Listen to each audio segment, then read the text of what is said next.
Look, I'm only 33 years old, so I won't claim that I understand how it's like to be around 60 and relatively untrained. However, I'm well informed, so I can tell you scientifically or give you solid advice, useful information about how to approach your fitness from now on. It will be a relatively lengthy video, but it will worth watching it, I promise you that. A distinctive aspect of aging is the increasingly significant loss of fast-twitch muscle fibers. The issue is that the loss of these fibers leads to delays in reaction time, thereby naturally increasing the risk of falls and potentially severe injuries. Fast-twitch muscle fibers are recruited in any physical exercise that requires agility, high execution speed, or what is known as classic strength training, most especially classic strength training.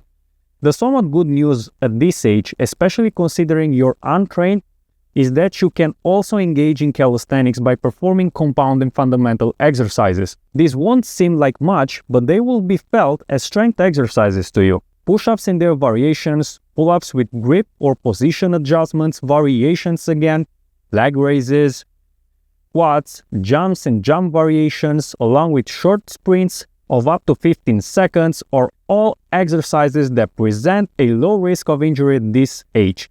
Yet, they are challenging enough to promote muscle development. Allocate 2 sessions per week, each lasting around 30 minutes, one focused on the upper body through pull-ups, push-ups and their variations, rubber bands as well, and other dedicated to jumps, squats, variations, and the core area, abdominals and lower back. With just these 2 sessions, you can cover the basics of resistance training. Another hallmark of aging is the general loss of muscle mass. I'm not referring exclusively to fast-twitch fibers, but to overall muscle mass.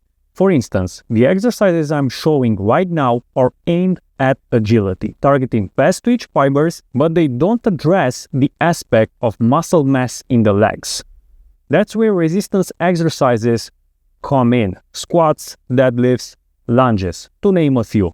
If you commit to those minimum 2 sessions, or even 3 if you're willing, it will undoubtedly lead to overall muscle development. Pull-ups and push-ups, especially with variations but all adapted to your strength level, will effectively develop the upper body. Add some resistance band exercises, as I show here, and you can have a very well-rounded workout. Regarding muscle mass development, you'll need to increase your protein intake to 1.5, maybe even 2 grams per kilogram of body weight. The need for protein is high in early youth and again later in life. Crucial aspect to know. This will firstly limit the muscle tissue loss, but most importantly, given the fact you're also doing resistance training, it will be possible to achieve hypertrophy response. Let's not forget, form and execution are crucial at this age. So please always pay attention to your posture. Don't compromise anything for a few extra repetitions. Equally important is not to strain yourself by lifting too heavy. You need to be able to control the weight if you choose to do squats with a barbell or deadlifts. Nothing that strains the spine. You really want to protect it. Bone mineral density is again an issue at this age. Fortunately, resistance training will lead to increased bone density. Thus, you can check several boxes to resistance training. I highly recommend doing a DEXA scan to see where you stand with bone density. With a visit using the DEXA scan again, you can also check your muscle mass percentage and body fat percentage, but especially visceral fat. That's important. Stability is also very important to prevent injuries due to loss of balance. Therefore, include in a session or at the beginning of a training session, maybe before you're doing squats, 15 to 20 minutes of stability exercises. Exercises that challenge both static and dynamic balance. As I mentioned at the beginning of the video, try to do sprints. With age, we lose speed, becoming slower, due to the fast-twitch muscle fibers and the nervous system. You don't have to overdo it, but separate from training dedicated to squats and deadlifts. When you go outside for cardiovascular training, you can do 5-10 sprints of 10-15 seconds each. This, combined with stability, agility exercises, and squats, will lead to remarkable results. Zone 2 aerobic training. Now, adults over 60 primarily die from cardiovascular diseases. Check the statistics if you don't believe me. It is a silent killer because cardiovascular problems usually develop early on, and after about 20-30 years of sedentary lifestyle and living in a way that's completely unsuitable for longevity, sudden death from cardiovascular incidents occurs. And believe me, it has already been shown that it's the fault of lifestyle choices. What significantly reduces risk is aerobic training in zone 2, the green zone. If you want a healthy cardiovascular system, meaning a strong heart and good elastic mobile circulation, 2 sessions per week of running, swimming, or cycling, maybe even rowing, lasting 40-60 minutes each session, should improve your cardiovascular health. I've explained in detail about this zone 2 cardio in this video right here. Cardiovascular diseases must also be correlated with the percentage of fat deposited on organs and among muscle fibers because it leads to metabolic issues, meaning insulin resistance, and to high triglycerides in the blood.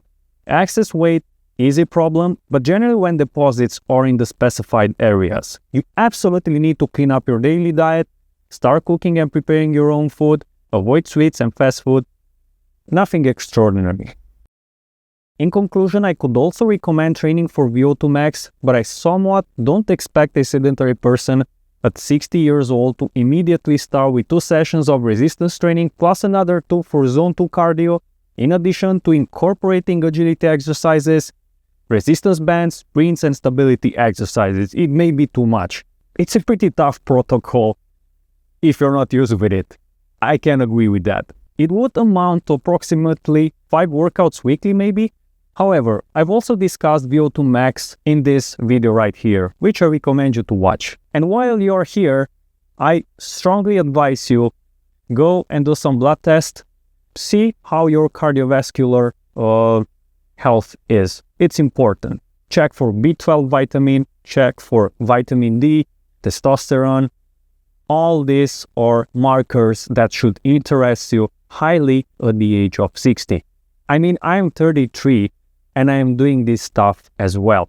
I'm constantly, every year, once or twice, checking for this because it's important to know whether what I eat and what I do as physical movement, it's healthy, it's for longevity or not. Because it doesn't matter what you want to do over 60 years old, unless you're very fit and trained, you won't be able to do much physical activity.